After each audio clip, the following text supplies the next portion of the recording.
Hey, this is Seth Parnell, the minister at the Portia Church of Christ, and this is another edition of the Midweek Bible Study. I hope you are doing well. I hope everything's going well for you. I know the temperatures have kind of cooled down. We're getting into fall, and so some people like that, and some people don't. Some people miss summer, but I hope you're doing all right, and we really appreciate you joining in with this study, whether you watching us right now or whether you catch us on the replay. We want to know that we appreciate your investment into this study, and we hope that it's something that benefits you. We always want to let you know that if you have any questions or comments about this study, please feel free to put them down, and we'll try to answer those as quickly and thoroughly as we can, because we want you to be able to participate in this study with us as well. We also want to let you know that you're always invited to join us here at the Portia Church of Christ. You can find us at 307 South Jackson Street in Portia, Arkansas. Right now, we're meeting at Sunday morning and on Wednesday night. Sunday morning at 10 o'clock and 11 o'clock, and Wednesday night at 7. And so if you're in the area and you get a chance, feel free to come by and see us. We'd love to be able to study with you, worship with you, and get to know you as a brother and sister in Christ. And so we hope we can see you sometime soon. But for our study tonight, we have a special guest. We have Sonny Childs with us. He's here to join us for this study. A lot of you probably are already familiar with him. He's someone who does a lot of good work for the kingdom. And so we really appreciate him coming on to join us for this study. And so, Sonny, why don't you just kind of tell us a little bit about yourself and kind of introduce yourself? Well, let's see. Sonny Childs. I live in Paragould, Arkansas, and I am blessed to have a wife who grew up right here in Northeast Arkansas. I actually grew up in Pennsylvania, moved down here, went to Crowley's Ridge Academy for a year, then Crowley's Ridge College for a couple, then Harding University, then on to Harding Grad School in Memphis. And I travel quite a bit doing gospel meetings, youth rallies, that kind of thing. And just because of the last, year and a half with regards to COVID-19, et cetera, I've established an online ministry. And so I spend a lot of time doing what we're doing tonight. And I am honored, Seth, that you would invite me. Looking forward to our study tonight. Oh, absolutely. Well, what have you been preaching on lately in your ministry? Every Sunday morning at 9 o'clock, I do what's called Lord's Day Live and on Facebook. And it's a two-parter. The first 20 minutes or so is a Bible class, and we're bouncing through the book of Revelation in a summary kind of a fashion. Last week, we did Revelation 15. And then at 9:30, from 9:30 to 10 approximately is the sermon time. And I have been dealing with some of I'm calling it the series Assumed Salvation. And I'm dealing with some of the things that people talk about with regards to what about the thief on the cross? He wasn't baptized, was he? Mm-hmm. I think that's an interesting question. Maybe you'll tackle that sometime on one of these. How about, faith only, once saved, always saved, those kind of things. And we've been talking through those as far as the series is concerned, and really been enjoying covering some of these kind of. The reason I call it assumed salvation is because there's a lot of folks who are actually banking on the fact that they're going to stand before God one day, and instead of being told to go stand with the goats, they're going to get this pass and go stand with the sheep. But Matthew chapter 7, it seems to indicate a different story with the guy, Lord, Lord, did we not prophesy in your name, et cetera, et cetera. And if you look at that story, it really seems to tie into they didn't do what God said to do. They did a lot of stuff they thought they should do, did a lot of stuff that mankind thought that they should do, but they didn't really do what the Father said do. And I may actually bring that up later in our talk tonight. Yeah, it kind of goes back to the Samuel and Saul situation, where he talking about how God desires obedience. Yeah, those are. It sounds like they're getting some good lessons from you in that. We have one person who has chimed in here.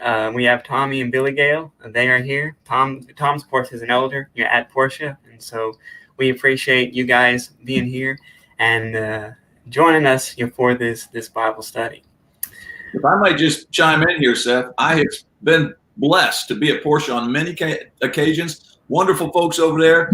I got the highest regard for Seth Parnell. And so if you're listening and you're looking for a congregation, you visit Portia and you'll get a warm welcome. I can guarantee that. Yeah, you held a gospel meeting for us not too long ago, like maybe a couple years ago or something. Very blessed. Yeah. All right. Well, if you have your Bibles, at home, I encourage you to turn to John chapter 2. There's other verses for this particular story, but we're taking a look at the story of Jesus cleansing the temple, and it's an interesting story from some different perspectives when you see what Jesus does and how he behaves in this situation. We know that Jesus in history, then we know of him as a healer, and we've talked a lot about his powers, about his ability to heal not only physically. He healed so many people throughout the gospel stories of their physical ailments. He healed them, of spiritually, eventually healing everyone, of spiritually, giving us a freedom from sin. But we know of him, and of course, as a healer, we know of him, as a king. But this particular story, I think, maybe it might present a different side, of Jesus, or at least, maybe at least, on the surface. And so, I hope that if you get a chance to read this story, it's found in John chapter 2, verses 13 through 22, is what we're mainly focusing on tonight. And so, everyone, at home, please, let us know maybe some lessons that you get out of this story, and some insights maybe that speak to you about the situation and what Jesus went through. But Sonny, what is your first impression about this story when you read it in John chapter 2? Well, I got to be honest. When I first, I'm looking back several years because, like yourself, I was blessed to grow up in a family that did Bible study a lot, that kind of thing. And so I'm trying to look back. When you gave me a few of these leading questions, I thought about this one, and as I look back on my history, I have to be honest, and maybe it was from a little bit of an immature point of view, and I'm not trying to take away any glory from God here or anything or whatever, but frankly, I kind of thought, what, it sounds to me like Jesus has a temper. And he kind of blew up. And honestly, from my perspective at the time, I didn't see the reason for it. It just seemed like an overreaction to me. And, especially if you consider it, and I'm not sure what your take is on this, Seth, but I come down on the fact that it probably was that he did have this experience both at the beginning of his ministry and at the end of his ministry. There seems to be some differences between the two accounts. Yeah. We go with that. And you kind of see him going through this process at the beginning, and then he duplicates it at the end of his ministry. You begin to recognize that this wasn't just a moment of rage. It seems rather than to be almost a premeditated moment of, I'm going to do this. It kind of set up his ministry on the front end, and it kind of was the bookend on the other end to some degree, if you go with that perspective, and I do, and I don't know where you are on that, but I think scholars are kind of divided as to whether or not it's actually two events or not, but I think it probably was. Yeah, I think if you look at where the accounts settle, like the one we're talking about in John, it happens pretty early, in John chapter 2, just the second chapter when we read about the story.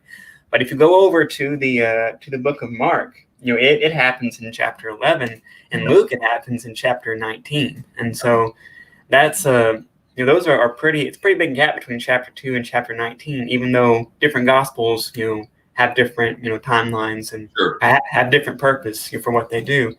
But yeah, it does seem like there may have been two different events, at least how they're described. But yeah. It does, like on the surface, like you said, does seem like maybe a little bit of a contradiction, because the Bible talks a lot about, especially in the Proverbs and in other places, James, for one, talks about it, about how deadly anger can be, and how it can be a tool for evil, and how we're to avoid anger. But on the surface here, it looks like Jesus just kind of, like you said, kind of blew up, and maybe you maybe just lost his temper here. Yeah. But yeah, as always, you need to dig a little bit deeper, and you need to go is maybe look at maybe some of Jesus' motivations for doing what he did, because I think if you look throughout the Gospels, Jesus was he oftentimes he didn't just teach using words, but sometimes he used maybe object lessons and used situations to teach. So for his disciples and also for the people like the religious authorities that would be seeing this, this would be something that would be very eye opening. It would be really put him on the map, put him on the radar, per se. And they, I think they asked him, and they may have asked him, like, by what authority, do you do these things? And so this was really, something that really kind of introduced Jesus, to these religious authorities. Yes. Well said. And so it's like I said before, it's very interesting when you take a look at it from different angles. You know, I find it also interesting, Seth, that in the John account, you have him, developing the whip and all of those, taking the time evidently to, that he evidently stood there long enough to actually create a whip. Mm-hmm. Yet John is the account that if you're going to go to a kind of a warm, fuzzy account of Jesus's life, that you'd probably go to John. I mean, it's John who's going to record later on that really God is the definition of love. And it just seems to me that this is interesting that John would kind of step out of his normal genre and present Jesus in this light, which I'm not saying that it necessarily gives it more credibility. I just think that maybe it should give it a little more poignancy to us as we try to figure out the character of Christ in totality, what he was all about, really. Yeah. And I think it's also interesting, like you said, how we see, how we see Jesus and how we view him, because I always encourage people to, don't be satisfied with just maybe a two-dimensional view of who God is or who Jesus is, but there's a lot of complexity and a lot of different sides to who Jesus is and him as a person. And so we need to spend time to get to know who that is. And so like you said, the Gospel of John is sometimes referred to as the Gospel of Love, because that's what he's all about.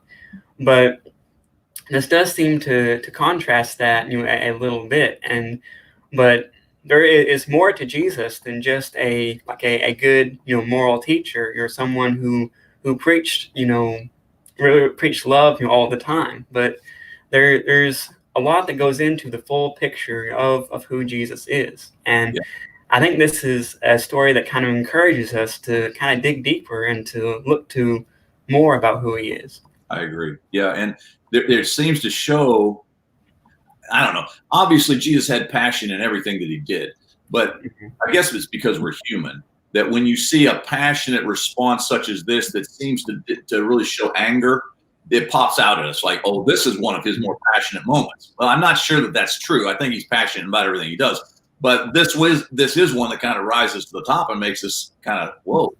I thought this was the same Jesus who took little children on his lap and kind of held them close. This is the same Jesus who will, touch the leper when all he had to do was just speak the words. Has kind words for the woman at the well, that kind of stuff. And then all of a sudden we got him flipping tables. This is odd.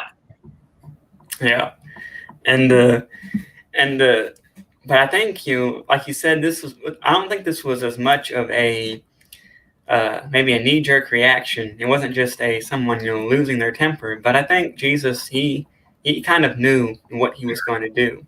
And if you look at the situation and maybe kind of analyze what was the problem that Jesus had with this situation. We know that Jesus comes and he to Jerusalem, and this is during the feast of the Passover, I believe, is approaching. And he sees, he comes to the temple, and inside the temple, there's people who are really using it as a business opportunity. They're making money. They're exchanging money, changing different currencies. They're offering, to sell animals, for sacrifice, and it was really it was kind of a situation where they were taking advantage of people who were coming there in order to worship, taking advantage of people who were coming to worship God. And so it was and so obviously, Jesus is something that, could not continue to go on, but he needed to make a statement, with what was going on here. And so what do you think was maybe one of the big reasons or big problems that Jesus had with what was going on in the situation here? I really think that it was atmosphere. I think that, and I don't want to reduce it, to make it too simple, but it just seemed to me like that it's not like this hasn't happened before. And remember, Jesus, he's visited the temple before, even as a child, he's been here. So this is not like something he was unaware of. So he doesn't just pop in. You got to be kidding. They're selling stuff in the temple. He knew that it was taking place. And so I'm like you. I think that this was very pre-programmed, as it were. This was a moment. And I think you're right. I think it's almost an inaugural moment for his ministry, etc. And I think that as you look at it from that standpoint, you have to understand then that what he's talking about here, you've made this house of prayer into a den of thieves, my father's house into a den of thieves. I think that Jesus took it really, really personal, that which was to represent his father was being abused in such a fashion. And this is where I was going to introduce that Matthew 7 passage.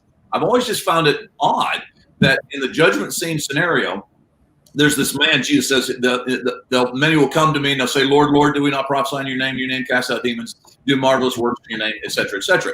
And at the conclusion, it says, depart from me, you're evildoers, et cetera. And it just seems so odd. They're doing such good things, and you could make that argument for this temple scenario. I mean, they had to switch out the coins from a Roman to a Jewish coin, that kind of thing.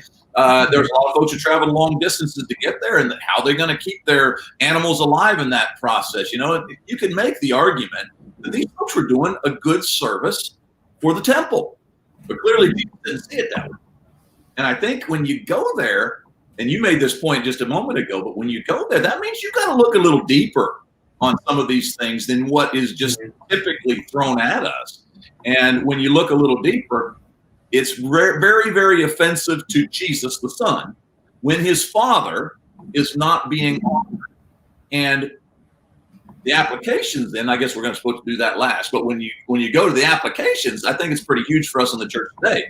And that is, we really need to consider our context. We need to consider the atmosphere, and maybe more importantly, the motives that are being brought in to this situation.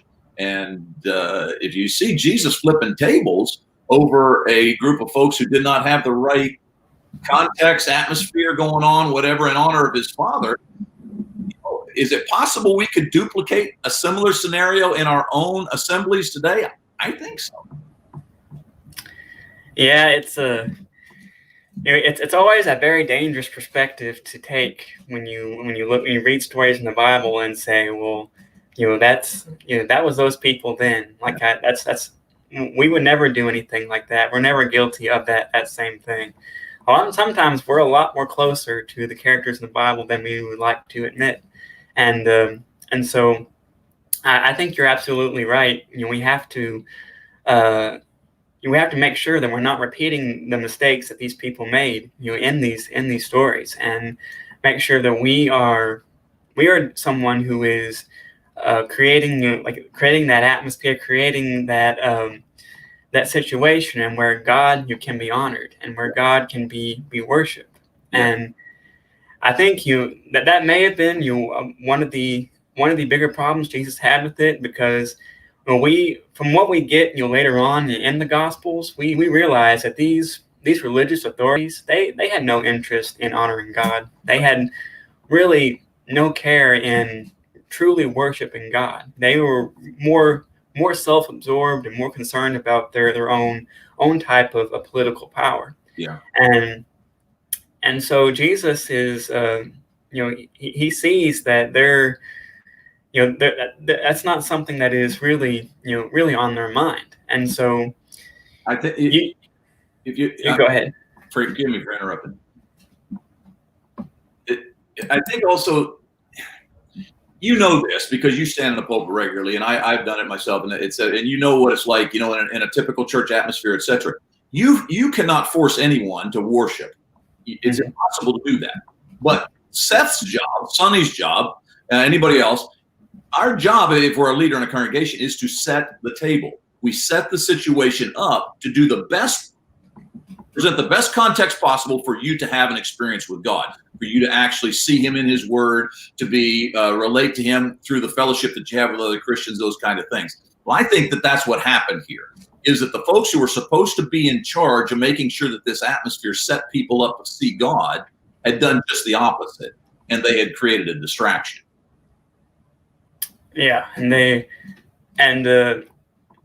distracting you from God is a position we never want to be in. And as a preacher, that's sometimes we can do that if we're not careful. We can be more of a distraction from the Word of God than bringing people to it. But but like you said, our lessons, and the way that we present, the gospel should be something that helps people, helps them worship, helps them to grow, as a Christian. Mm-hmm. And it's not something, like you said, it's not something that can be forced. You can't worship for somebody. This is something that is on the individual level. Something that we have to be aware of, as speakers and as people who lead in the church. We always need to assess, what direction, what we're doing is headed, and who it is honoring. Yeah, I think our fellowship struggles in two. I suppose most folks do, but we go two different. You can be a fellowship that emphasizes entertainment, or you can be a fellowship that kind of emphasizes the funeral dirge. You can go both extremes, neither of which is healthy. And I think, and that's why, I appreciate you and others who try their best. We got to stay in the middle where there is there are times, honestly, when I go to church that I don't know that entertains the word, but I enjoy it to the extent that I would say that this was really, is something that, man, that was fun. I'd like to do that again. There are times when that happens. I don't think that's inappropriate. And there's other times when I just almost bored to sleep, or maybe more importantly, there have been times when I have been just drawn so deeply into a meditative state of considering what the preacher was saying or what was going on, the song that was being sung or whatever, that I felt that holy experience, as it were, Mm-hmm. And there's got to be some, I don't know, a balance between those two. But I think in our story, they had messed it up completely. Yeah. And do you think that, like, maybe in our fellowship in the churches of Christ, do you think that we have maybe kind of pushed back at maybe what people might consider as passionate worship, or like, do you think that we discourage passion in worship too much? Well, I don't know that we set out for that purpose, but I think that we often get there. And and I've been at this for a long time in this fellowship, and so I'm not necessarily defending us, but there's a reason we do that. If you look at some folks on a very on the charismatic end of the spectrum, and I've been there, perhaps you have as well. You go in there and it's nothing less than a stage show, and there's nothing less than just completely hyperactivity that's going on and people talking over each other, those kind of things. And so we respond to that. We don't want to be associated with that kind of an atmosphere, and rightfully so, because we know that God does things decently and in order. And so we respond, but sometimes I think we fall in the ditch on the other side of the road by responding instead of stopping in the middle of the road, because there is excitement and enthusiasm and I've been in our fellowships many times when that was the case. But I think sometimes we push it so far to the other side of the road that we can be equally guilty over there by literally taking the life out of the word grace or love, or, because it is a passionate thing that we should do every Sunday morning. Yeah. You can't really honestly worship, without your heart being engaged to a level that you feel almost overwhelmed by what's going on in expression to God for what he deserves to have from your heart. Now, again, I realize that many folks take that too far, and we don't want to go there, because the scripture's plain, that when an individual is used by the Holy Spirit, for instance, in the first century, they didn't become some kind of a host that was taken over by the Holy Spirit, and their eyes roll back in their head. That was never the case in the first century. There was always a control. In fact, Paul would tell the Corinthians that they were demanded of them to maintain a level of control, not to speak over each other, et cetera, et cetera. I don't know how I got us way over there, but anyhow, I hope that helped. No, that's good. I think overcorrection is sometimes something that we have been guilty of, and of course we know that there is a balance. We do have to do things in decency and order, and it's definitely something that we need good leadership in the church to go for that middle and not overcorrect to each side.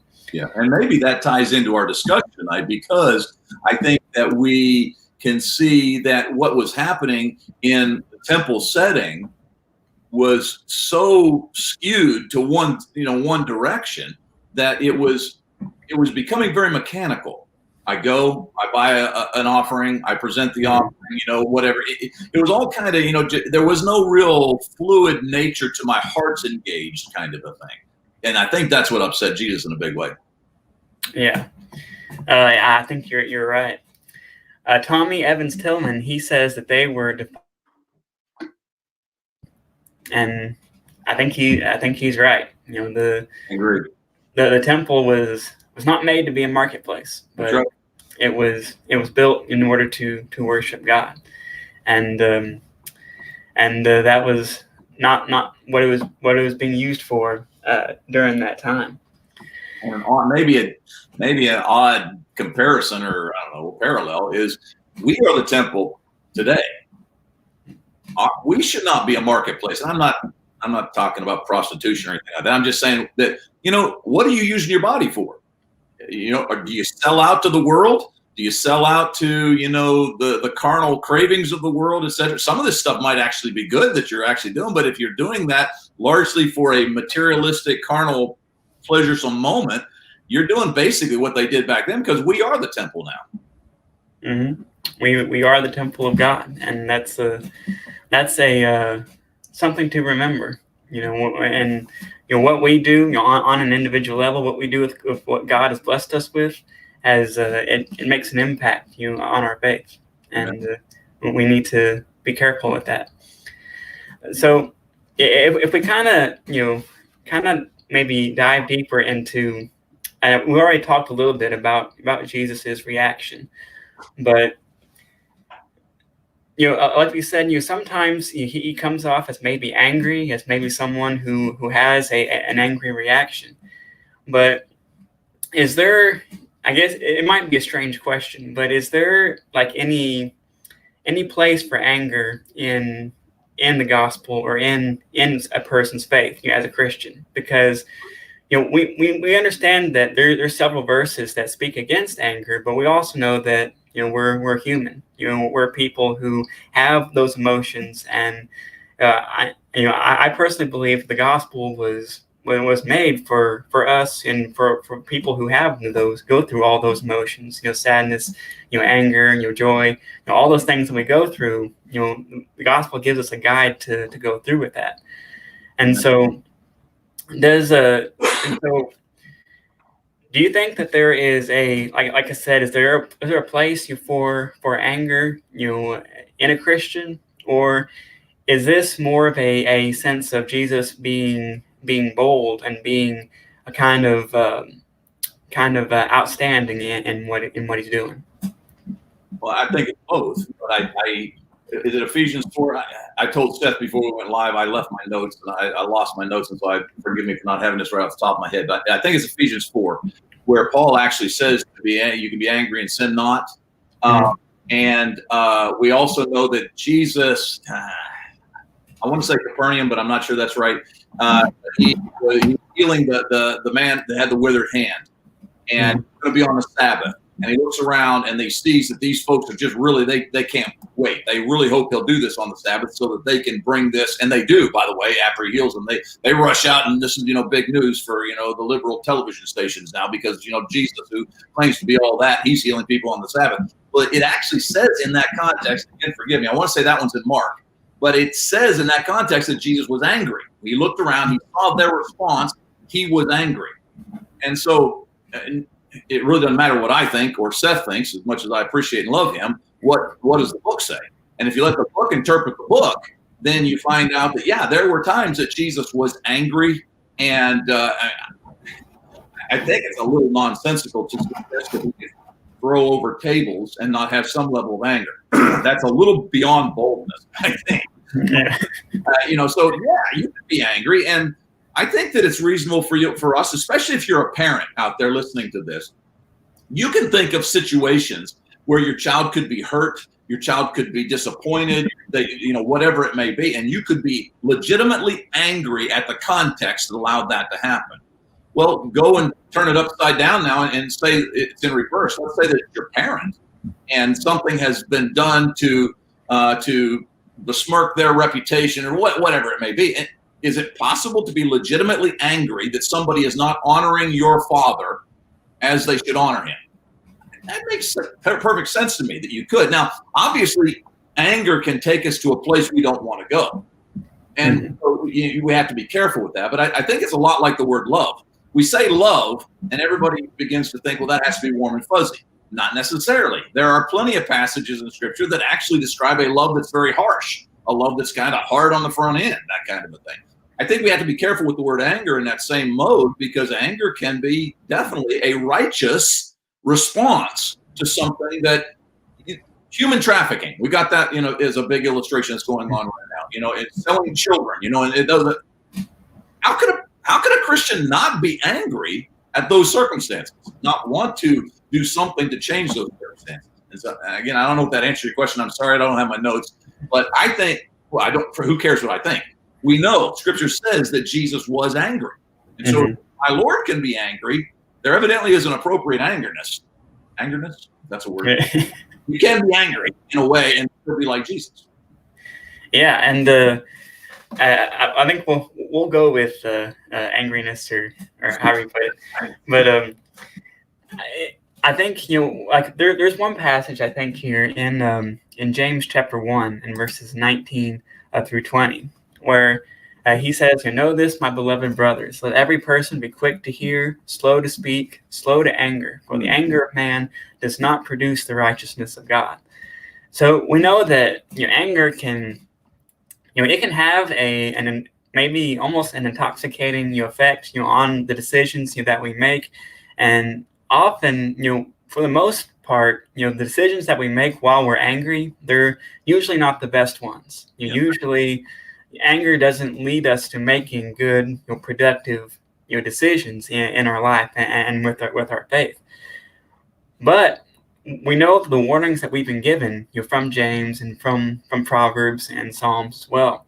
But if you read throughout the Old Testament and look at God's interaction with the children of Israel, there is many cases in which it says that God was angry with Israel. He was angry with them, and it was never for just no reason, but it was because that they were rebellious, because they were disobedient, because they did things that were completely in defiance of what he had told them and of who he is.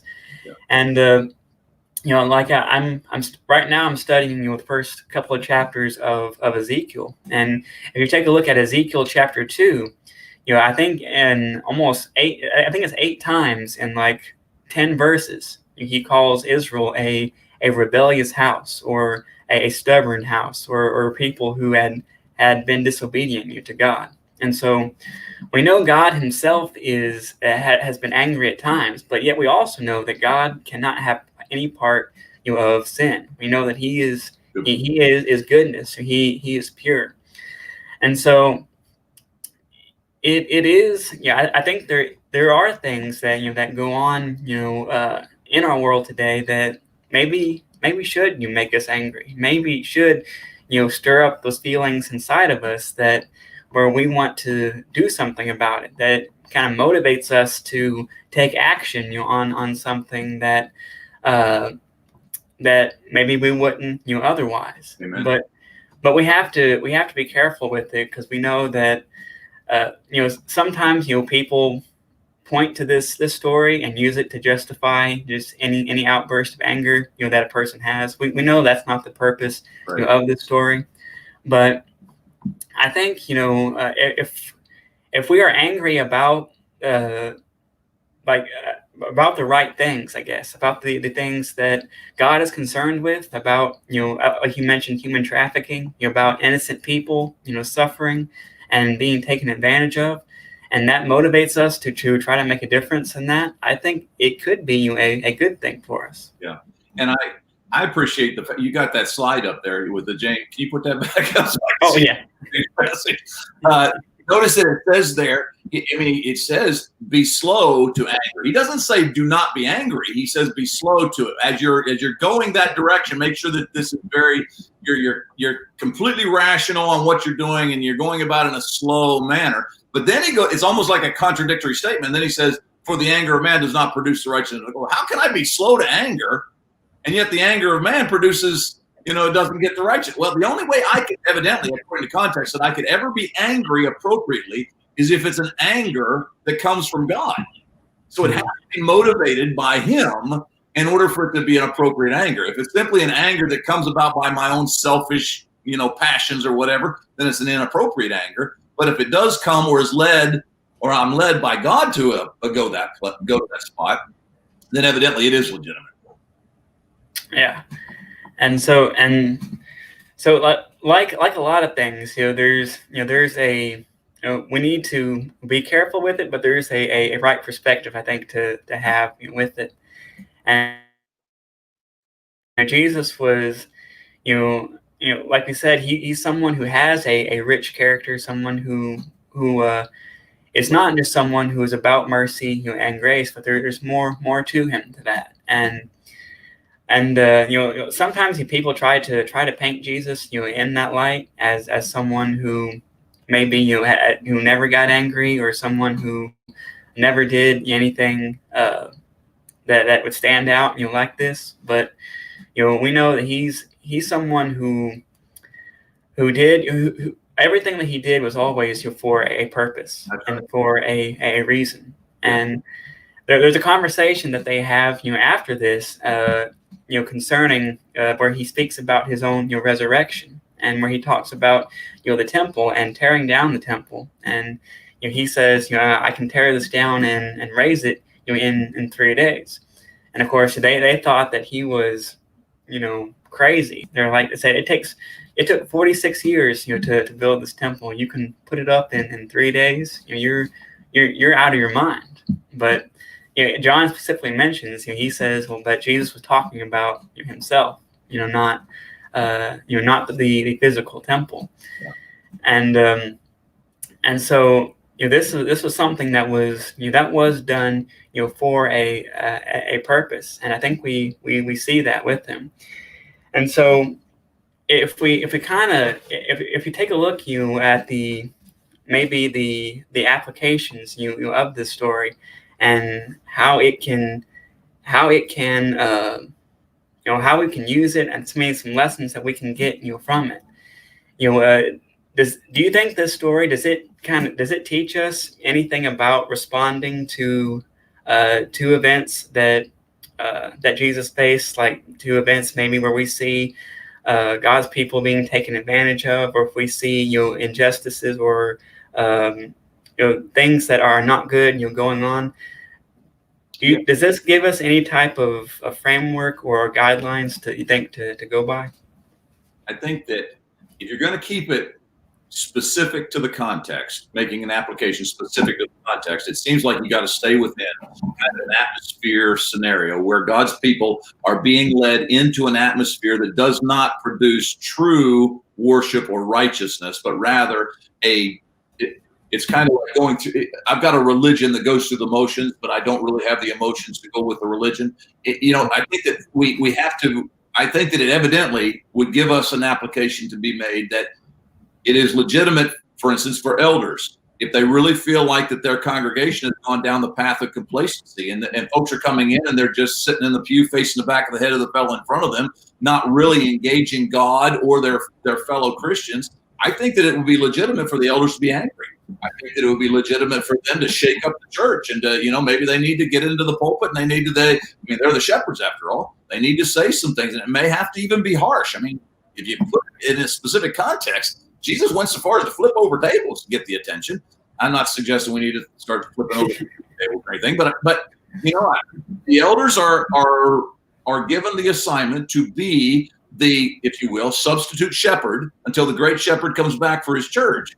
And so if Jesus could be so passionate as to be upset to this point that his congregation was complacent, or that the folks are being complacent, etc., then it seems like elders should be able, maybe even commissioned, to have such a finger on the pulse of the church that if they ever see the congregation losing its true passion for the Savior, that they ought to shake things up. I'm not sure I'm ready to give you details on how you go about the shake-up, but I think that, it's legitimate. Yeah, and you think about, there was probably a lot of good people there during Jesus's time, and sometimes you may wonder why no one took a stand before this, and how it got to that point in the first place. But it's really, really easy. Like complacency is one of the biggest one of the biggest dangers probably that we have, is just settling in and start cruising, and everything's working good for you, and you don't really want to break that rhythm or burst that bubble to extend past that. But we should always be looking for opportunities to grow, opportunities to increase our faith, opportunities to do good for others and help others and increase their faith. Amen. And I mean, you think about it, if you would, just consider where we're at right now with what we're doing right now, online, this kind of thing. A year ago, this could have happened, Seth. I'm not saying it couldn't have, but it would not have been it wouldn't be predominant. And everybody now is doing live stuff for their services because of the COVID-19 thing. Well, I've been making a point repeatedly in some of the things that I've been saying that, I'm not sure we were really prepared for this COVID-19, in the sense that all of a sudden we're not allowed to gather in mass numbers. And so some of the heads of the families, the daddies, are forced to stay home on Sunday morning. And these guys should have been prepared by our elders and others. They should have been prepared to lead their own worship services in their own homes. But I'll tell you, many of them just simply skipped it. Or they turned on the television and they watched somebody do it to them via the computer screen, the television, whatever it may be.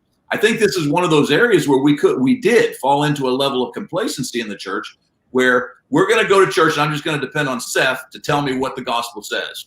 And so daddies went in, and they have for years. Whoever's in the pulpit, that's the guy who's going to tell me what the gospel says and what I'm supposed to do and those kind of things. And all of a sudden, COVID-19 comes along, and we got daddies who aren't prepared to lead their own families. That's tragic.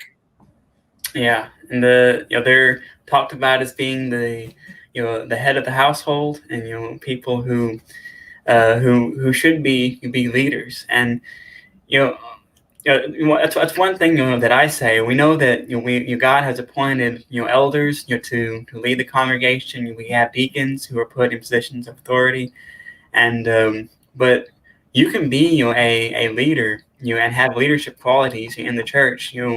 Even if you don't have an official title, even if it's just your family, you need to be conscious and be willing to cultivate those leadership qualities. And like you said, like, be prepared to take up that role. And if something happens, I know that first Sunday, when we had to shut down, and go into quarantine, that was one of the strangest Sundays that I ever had. Like, I didn't know what to do with myself on Sunday.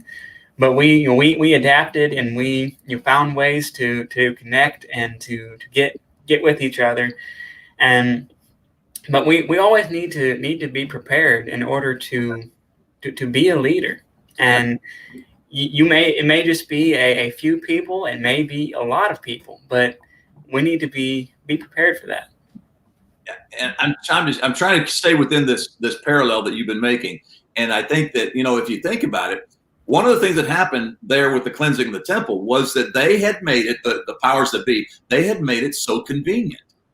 You just show up, and we'll change your money. You just show up and you can buy your sacrifice. And they had really replaced convenience for the heart, instead of it really being a difficulty, for instance, for me to get that animal to the temple, or a difficulty for me to, make the money exchange, whatever it may be. It just became, it's just a business. We just walk through the door gate, it, almost like an amusement show, or an amusement park. You just kind of pay your ticket, you go in, you do your thing, and you leave. Well, I think that can translate into today's world. We can make it too convenient on people. Obviously, I love my air conditioning and all those kind of things, and I'm not suggesting we start a meeting without air conditioning, but I am saying that everybody ought to be. I think elders ought to it ought to be assumed that if you're a member of that congregation, every time you get together, it ought to be assumed that there's something you're putting into it. You're not just a consumer. You're actually a producer. You're somebody who comes in here and I think it's legitimate for every shepherd to be able to think that his flock is going to participate. And if the flock doesn't, I think it's legitimate for that shepherd to call them on it. Yeah, and it takes effort, to be a Christian, to be someone who is faithful to God. That's not something that just happens. It happens, but it takes effort, to do that. In some of our previous episodes, we took a look at worship and some of the attitudes that we should have towards worship. And one of the things we talked about was that worship was something that you participate in. It's not something, like you said, that you just come and consume, but it's something that you are active and you are contributing, to. And so, I think that's an interesting question that you posed. Do we make things too convenient? And because you might ask the question, what would I sacrifice in order to be able to worship God? Wow. What would I give up in order to continue to worship God? Yeah, and these very little things pull us away from trying to do that. That's right. And in this day and age, you just think about it. Nobody's putting us in jail. Nobody is threatening to torture us. Nobody, all it took was this little coronavirus, from wherever it came from, and all of a sudden, churches are shut down, and those kind of things. And we didn't suffer, if you think about it. This was really merciful discipline from God, I think. But all of a sudden, we get this opportunity where we've got to conduct our own in-home church service. Honey, can we do that? Are we allowed? Where are we going to get communion? Who's going to say the prayers? Who's going to, read the Bible? Those kind of things. It should not have been that way. This should have been an easy transition for us. Well, I hate it that we're not going to be able to get together with our people, but hey, we got a home.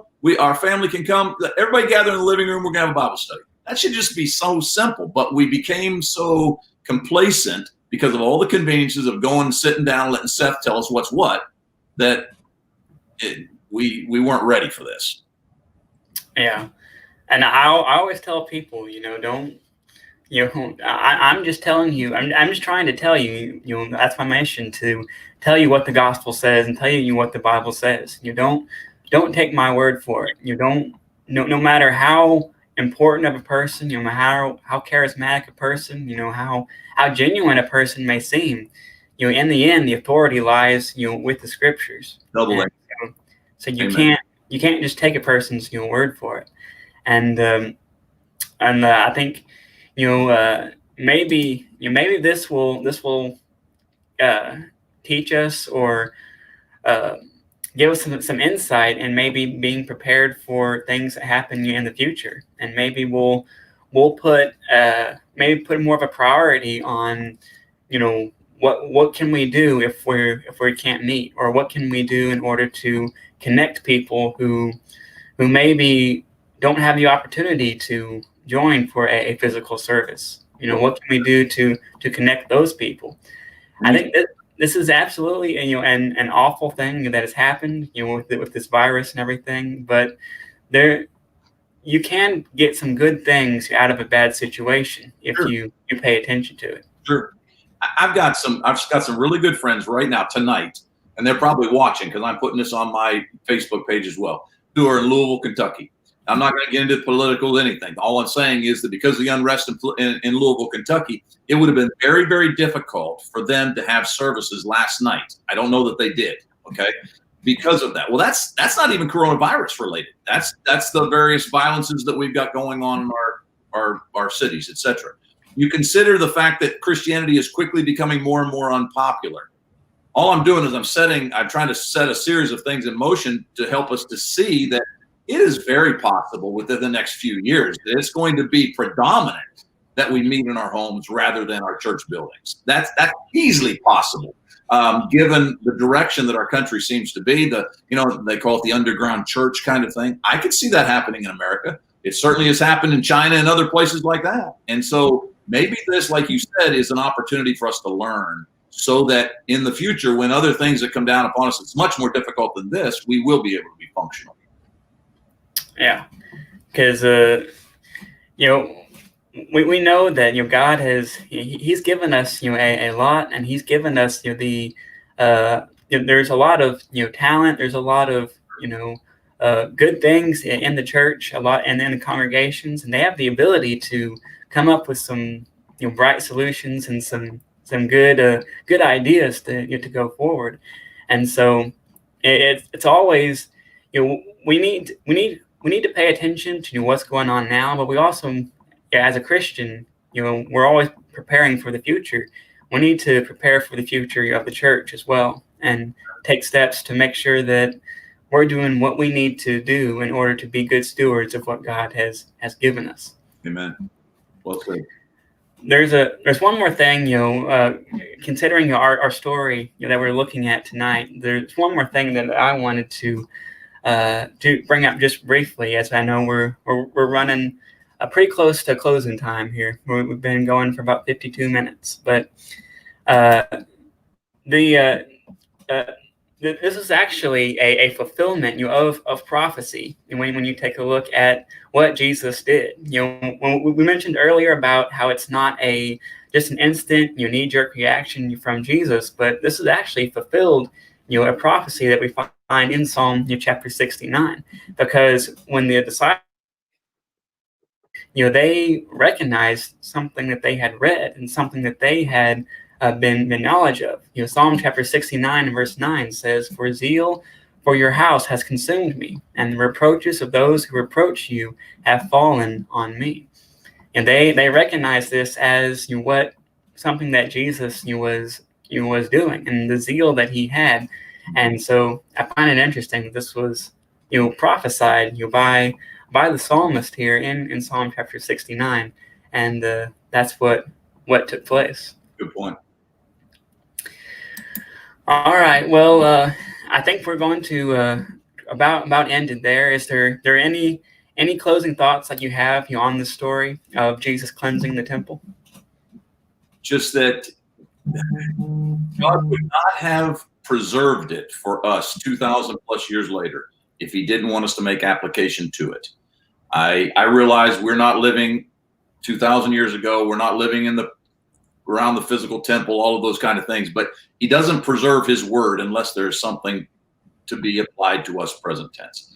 And so, yeah, I think you've done marvelous in putting this forth, and very, very practical material for us, I think, in the church today. And let me just say, because I know we're within a few minutes of shutting this down, been a great host. Thank you. I appreciate you, Seth. Been a pleasure. And I pray that this kind of thing that you're doing right here, it's reaching people. And this is that kind of ingenuity that, that I think God expects of us. This is the 5-talent man. It's not the guy with the 1 talent who buries it out back. This is the 5-talent guy who says, I'm going to invest. We're going to do something for the Lord. And I appreciate you very much, Seth. Well, we appreciate you very much for taking time to come on here and to study with us. And we know you do a lot of good work. And we know that you're involved with a lot of stuff with your own ministry. And so why don't you tell us, how people can reach you and reach some of your content that you have going on. I do 5 different live things every week. 9 o'clock on Sundays, I do a Lord's Day Live. 5 o'clock on Sunday afternoons, we're studying verse by verse the book of Revelation. Monday at noon, I do a Holy Hope and Humor kind of jokes and that kind of a thing. Monday at 8 o'clock, we do a Last Days Live, talking about prophecy, but also tying it into what in the world's happening in our world today. And then on Wednesday nights at 5:30, we're studying through verse by verse the book of 2 Corinthians. And so if you want to, I don't know, go there and look me up on Facebook, ask me to be your friend. I'll be happy to take you in, and we'll be friends. And you also have a couple of websites. Is that correct? That people can visit, and a podcast as well. If you're someone who listens to podcasts and you need a good lesson on the go, then go follow Sonny's podcast. I'm sure that you will benefit from it. I'd be honored. Thank you for saying that. But we hope that this has been something that has benefited you, something that has lifted you up. As always, like we said at the beginning, if you have any questions about what we have said today, then please feel free to get in contact with us. Here at Portia, we have a Facebook page, we have an Instagram page, or you can just come see us. We'd love to see you in that as well. But we always want to be willing to answer any questions that you have concerning our lessons tonight. But until then, I hope that you will join us next Thursday for another edition of the Midweek Bible Study. And if you like what you've seen here, then please feel free to share it with anyone you think that could use it, anyone who would benefit from it. But until then, we'll catch you next time. We hope that you go out and be the light of the world.